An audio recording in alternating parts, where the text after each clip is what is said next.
Hello, welcome to our COGIT podcast series. My name is Anthony Richards, and I'm the editorial director of COGIT. Now, the intention of these podcasts is to discuss particular themes and issues of contemporary relevance within terrorism and counterterrorism.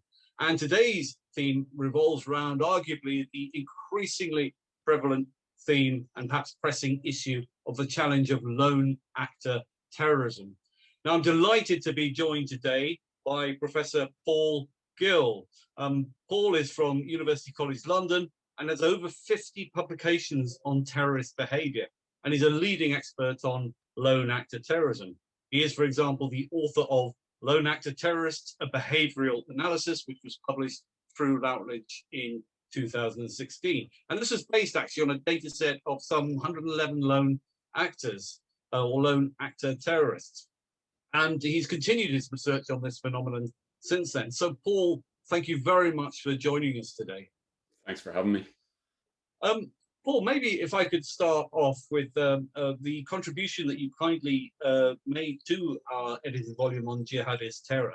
And in that, you argued that lone actor terrorism provides the predominant terrorist threat in the West today. Do you think that's still the case? So I'm going to give you a very academic answer. So if we're thinking about what's the most likely next terrorist event look like, I think it looks like a lone actor event. The sort of nature of lone actor terrorism makes it very difficult to detect upstream, right? Like a lot of the sort of counterterrorism infrastructure that's in place is around trying to intercept communications between people, trying to get covert human sources close to people to get a sense of kind of how a group level discussion is cascading towards a terrorist attack. All of those types of infrastructure weren't built with a lone actor in mind. So there's like slight adaptations that need to be made, and just the nature of a lone actor makes it harder to detect.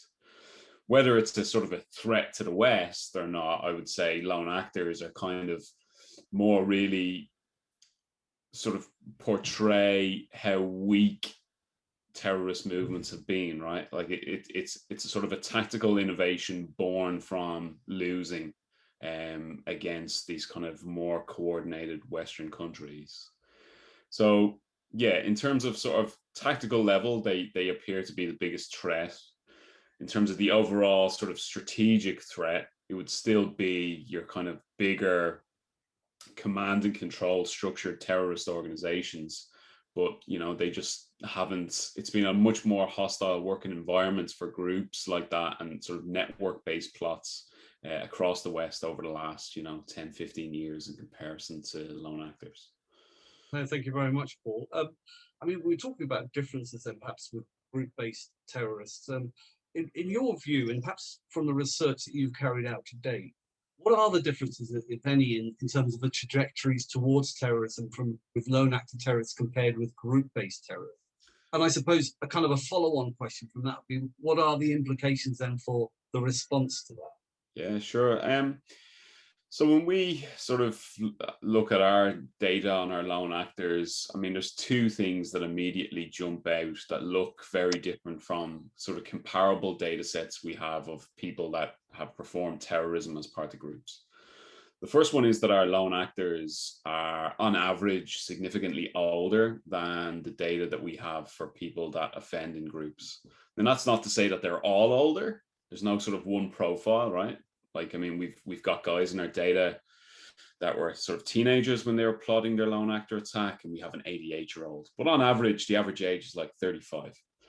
When we look at our sort of group-based offenders, the vast majority of the people in those data sets are like 16 to 22 years of age, right? They skew a lot younger on average.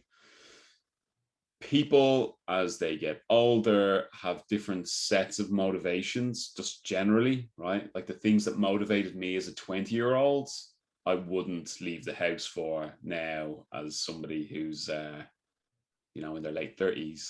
And equally, the things that motivate me now, I wouldn't have cared about when I was 20, right? And it's pretty much, I mean, that's kind of quite universal, right? As people grow, just different sort of motivations and push factors influence them. So that has implications for sort of how we think about kind of prevention and countering sort of violent extremism.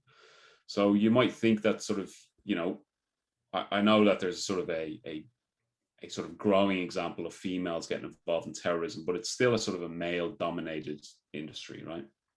And if you look at group-based terrorists, and the majority of them are young men, psychologically speaking, are, you know, worse at reading risk, higher sensation seekers, more likely to sort of conform with mates, spend more time with their peers than people that are in their sort of mid-30s, right? Who might have a very different set of financial, interpersonal stressors going on in their lives.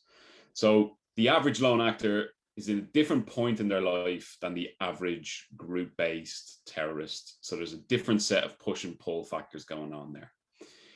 And then the other sort of big difference that we found, which is something that's kind of common to a lot of crime problems, is that lone actors have significantly greater rates of mental health problems in the general sample compared to our group-based actors. So in our lone actor sample, it's, you know, it's well over 40% on the data that we have. In the general population, it should be around 25, 26%. So it's elevated compared to the general population, and it's elevated compared to our group-based data. So again, that might give you some more insights and more sort of tools that can be used from a sort of preventative side. Now, we're not saying that because there's an elevated level of mental health problems, that mental health or poor mental health causes lone actor terrorism. That's absolutely not what we're saying at all. We're saying it's just another factor which is in the sort of mix of a crystallization of loads of different factors that sort of come together, coupled with exposure to violent extremist narratives and opportunities that sort of create these outcomes.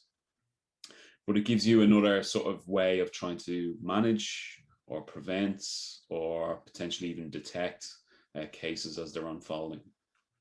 Thank you, Paul. That's fascinating. Thank you very much. Are there any particular approaches that you would advocate, you know, in terms of, you know, what works, what doesn't work? Is there something that should be done, for example, that isn't being done? You know, what's your sort of take? Yeah, so I think things have, I mean, it was 10 years ago, more or less to the day, that when we started the Lone Actor project, or at least we're sort of planning the data collection on it. And at that point, you know, we were sort of trying to think about, well, what variables or what like risk factors do we have to sort of, you know, get a prevalence rate on within these lone actors? And we sort of cast a very wide net, and we're looking at a lot of factors that were not sort of immediately clear that it was related to extremism. So we were sort of one of the first to be kind of systematically collecting data on, well, what's the sort of mental health problems going on? What's the sort of level and the types of psychological stressors that are occurring with the individual prior to them engaging with extremist materials? I often felt that sort of risk assessment and management of potential violent extremists at that point was really only interested in the individual at the moment they started dealing with the extremist materials. Whereas we were trying to sort of get a broader understanding of the sort of life course of this person and how they've kind of coped with parallel problems in their life. So if they've been under an immense amount of strain in their life 5 years prior, how did they react to it? How violent were they prior to being a violent extremist? We thought that these factors were really kind of important to understand.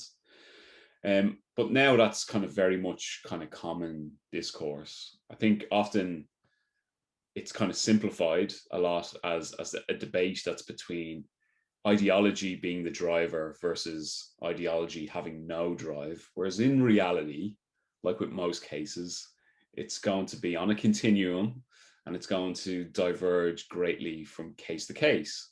But I think what we've kind of helped push through is that, like, it's not just about understanding the person's extremist life, but understanding these kind of parallel areas, because they're still human beings.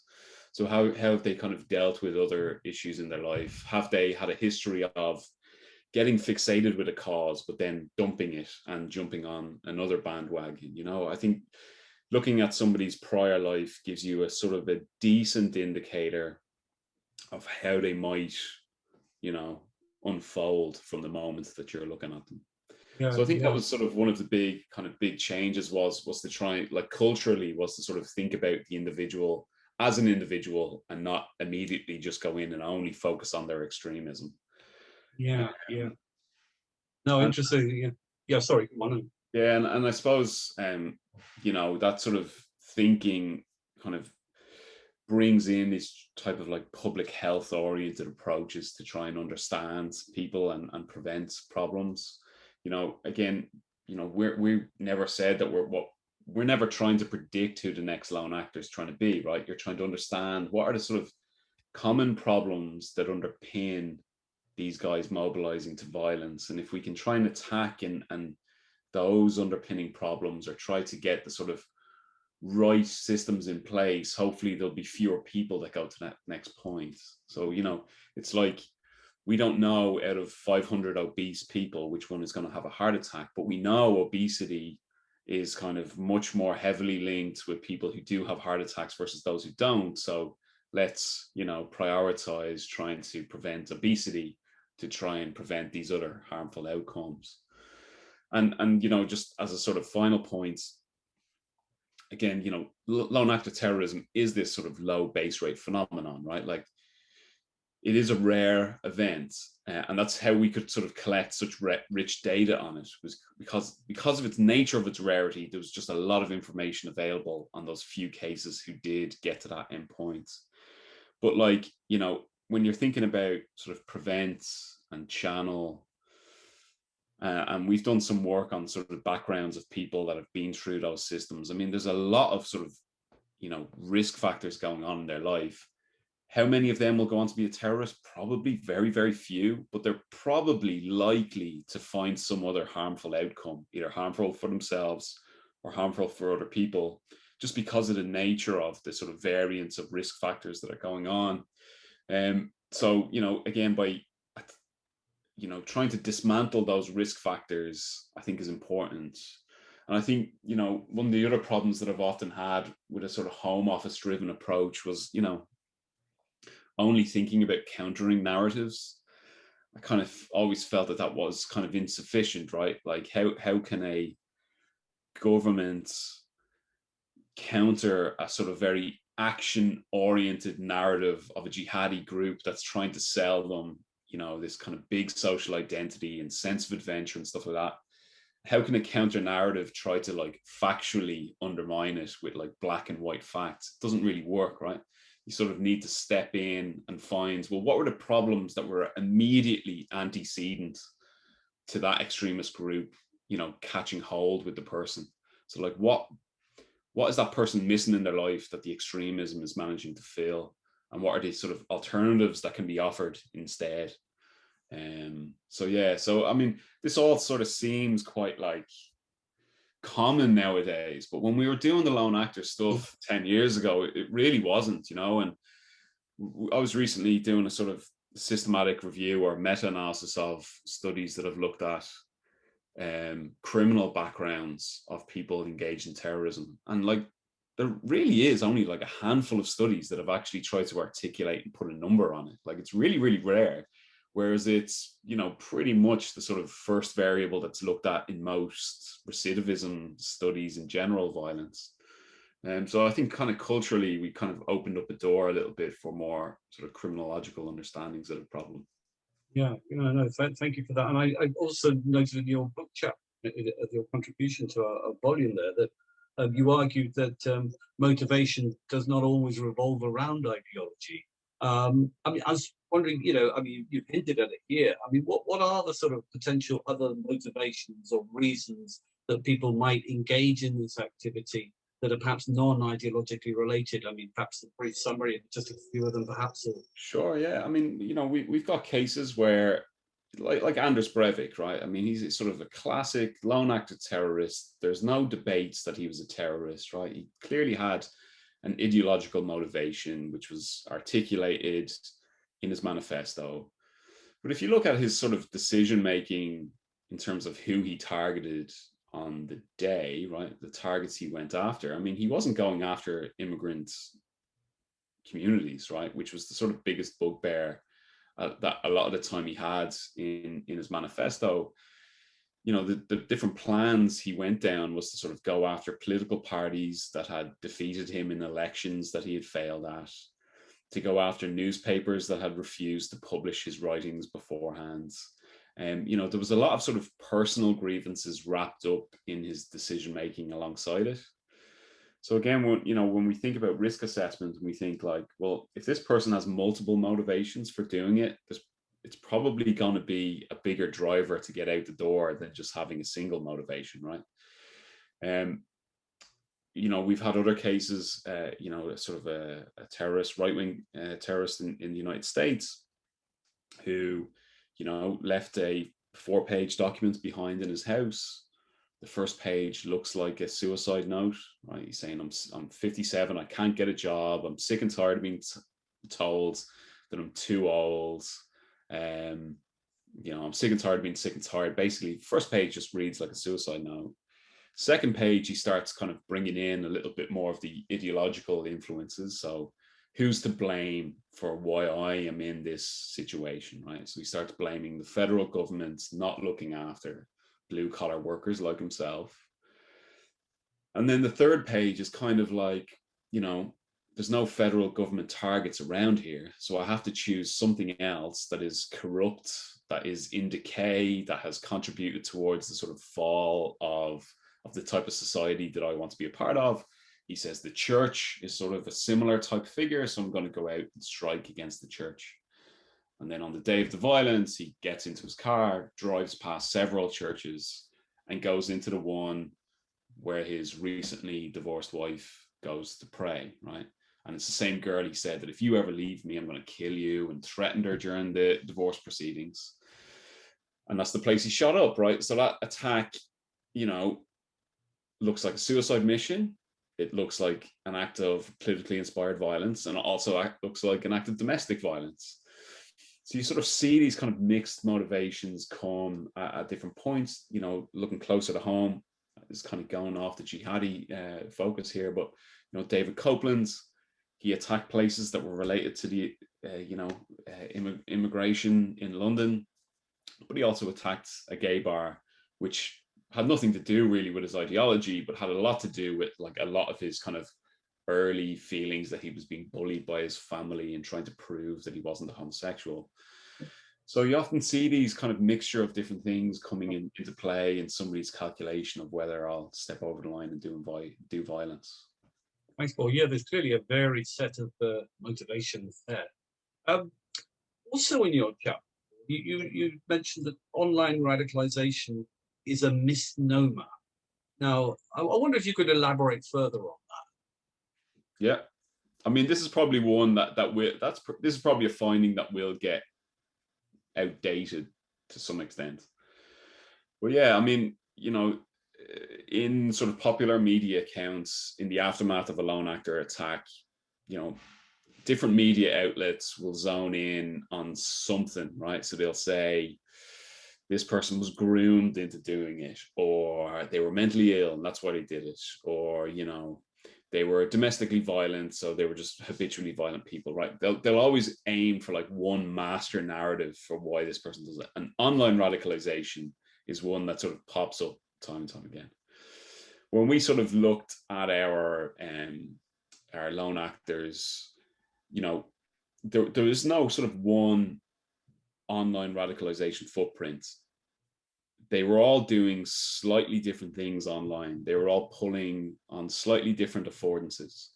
So some might have used the online space to do hostile reconnaissance, right? Some might have been like, on Google Street View, trying to find security weaknesses at different police stations in the city that they were going to do their attack. others might have had a really good sense of the physical space they were going to attack, but use the online space to talk to co-ideologues, to kind of get a sense of whether this attack is a good idea or not. Some may have used the online space to like source their weaponry or source parts of their sort of explosive kit and all that.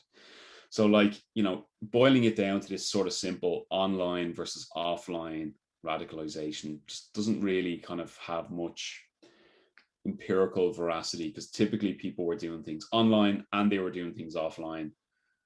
Some people were doing things online and offline. The others were doing those same behaviors, but inverting the spaces in which they were doing them in. And typically we found that, you know, if people were online and engaging with other co-ideologues, they were also significantly more likely to also be doing it face to face, right? So it was more a sort of a sense of, will I engage with other people, yes or no, versus am I going to do it online or am I going to do it offline?